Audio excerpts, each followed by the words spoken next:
Good morning on day 5 of our Kungsleden adventure. We have woken up in a cloud this morning.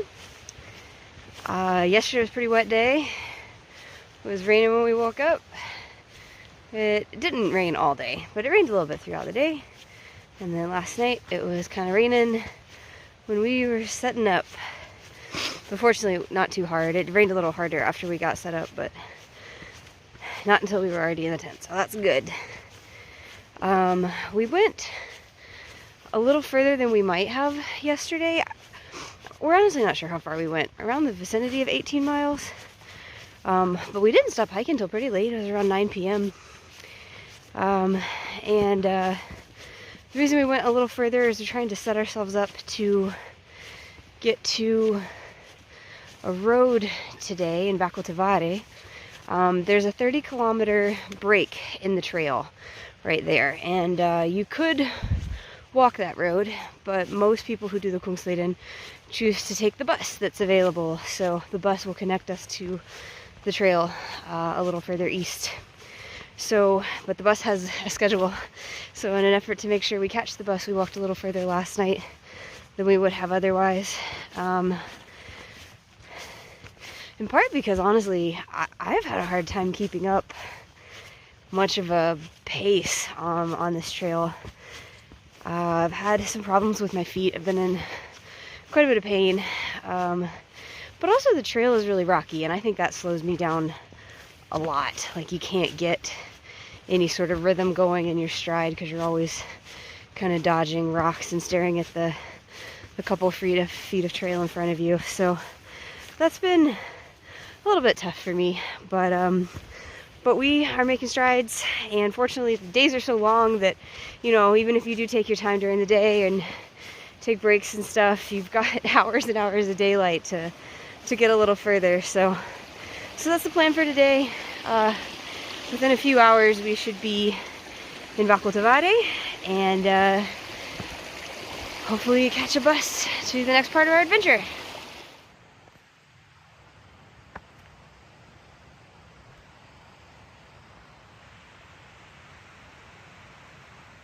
Wow. We are walking in the clouds.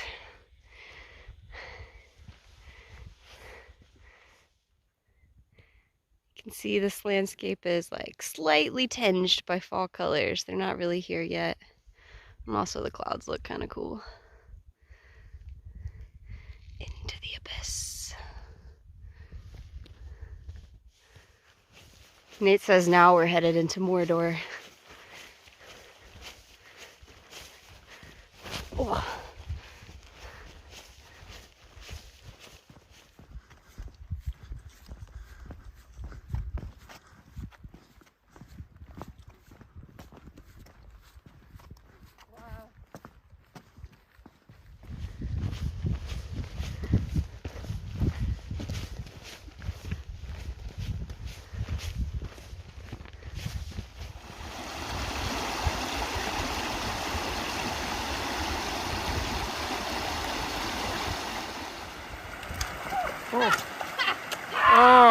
Oh, well, you caught yourself at least.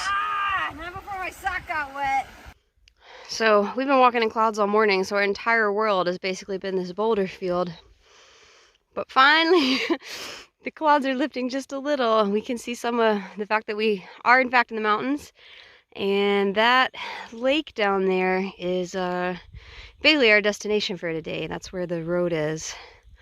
So we're getting close. Working on another fairly steep descent down to the lake here, following another pretty waterfall. Nice views. Also the falls. It's the clouds we came from. Oh. See a nice waterfall over that way too. Straight down. Watch Nate fly. Well, we made it down to Waterfall, where we can catch the bus. You can see there's some other hikers standing around waiting. To continue the trail, we'll take this bus to Kebnats and then take a boat and cross the lake and go to Saltalukta. However, we are probably gonna make a pit stop at Stora Sjöfallet, which is, there's a lodge there, but it's really built around a waterfall.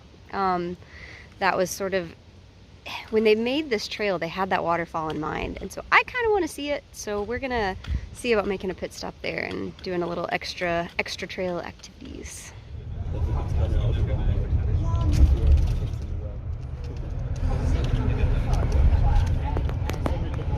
Today is a bit of a more normal tourist day. We got a room at the Stora Sjöfallet lodge. I don't always say it right. I'm working on my Swedish. And right now we're on our way to see a museum about this area, and it's also a World Heritage Site, so that's pretty cool. So we're gonna go check it out. And Nate has coffee, so he's pretty happy. Strong Swedish coffee. Yes. The best.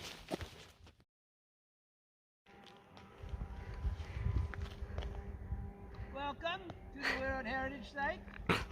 I am Nate. I will be your guide today.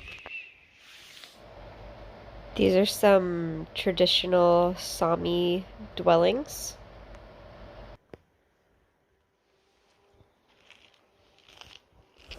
So we're here at the top of, and I'm gonna say it a little bit wrong, I know, but Stora Sjöfallet, or Sjöfallet, I can't quite make the sound, but there's a whole story behind this that I may say later, but this place is a national park, and it was in part because of this, well, it really was because of this waterfall, but this waterfall used to be so much bigger.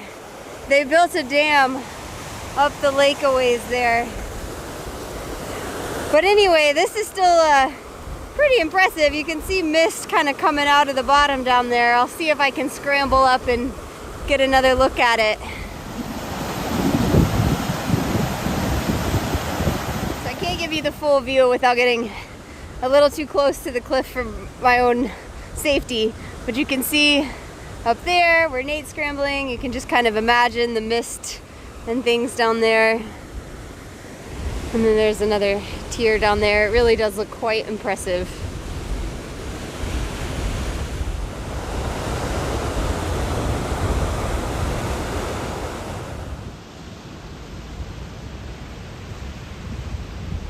This might be the best look I can get on this.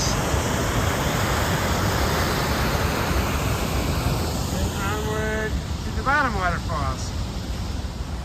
So this waterfall that is behind me used to stretch 400 meters across this area. And they made it a national park in 1910, and then 10 years later, upstream of the national park, they built a dam that affected the waterfall. Apparently there used to be 5 just like great waterfalls coming through this area. So obviously it's still beautiful, it's still a national park. This waterfall, just as it is quite impressive. But apparently this is only 4% of the water that used to come through here. So we learned a lot. We stopped at there's a museum just across the lake, and we stopped there first and learned some things.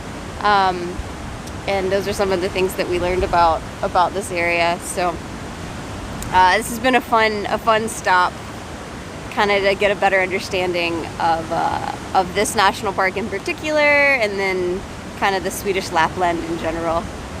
Nate, once again, king of the world. And it is a big, beautiful world. And looking out over the lake here, you can see this structure right here. That is the museum that has lots of interesting information about the area, and also rents out bikes for free for the day. So that was a nice surprise.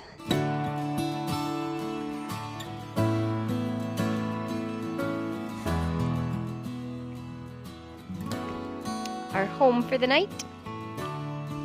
So we decided to go ahead and enjoy a local dinner tonight. So this is reindeer stew. Nate dove right in. So how were those first bites? Delicious. Awesome. I can't wait. Yum.